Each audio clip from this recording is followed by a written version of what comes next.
ஆட்சிக்கு வந்த உடனே இந்த ஸ்கீம், அந்த ஸ்கீம், இத பண்ணிட்டாரு, அத பண்ணிட்டாருன்னு அவசரமா உங்களுக்கு எல்லாத்துக்கும் ஸ்டிக்கர் ஒட்டணும்னு எனக்கு புரியுது. ஆனா, நம்ம ஒரு சின்ன விஷயத்த புரிஞ்சுக்கலாம்.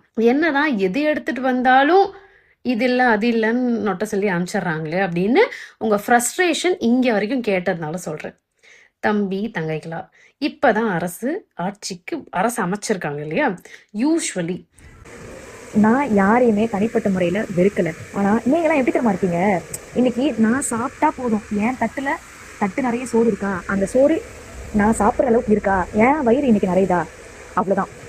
அடுத்தவன் வயிறு நிறைஞ்சா என்ன, அடுத்தவன் சாப்பிட்டா என்ன, அடுத்தவன் செத்தா என்ன, அடுத்தவன் நல்லா இருந்தா என்ன, நான் நல்லா இருக்கேன் இன்னைக்கு, நான் உயிரோடு இருக்கிற வரைக்கும் என்னோட வாழ்க்கை நல்லா இருக்கா, அவ்வளோதான். ஆனால் அந்த பதவி இப்பதான் உங்களால எதையும் பண்ணிட முடியாது. ஏன்னா பயம், ஏதாவது பண்ணிட்டா மாற்றம் தெரிஞ்சிருச்சுன்னா அப்படியே மண்டை ஓடிருமே. இல்லாத மாற்றம், ஐயோ இல்லாத மாற்றம் உண்டா? ஒரு ஆள் வருது நல்லது பண்றதுன்னு எப்படி நினைச்சாலுமே விட மாட்டீங்களா வாழ?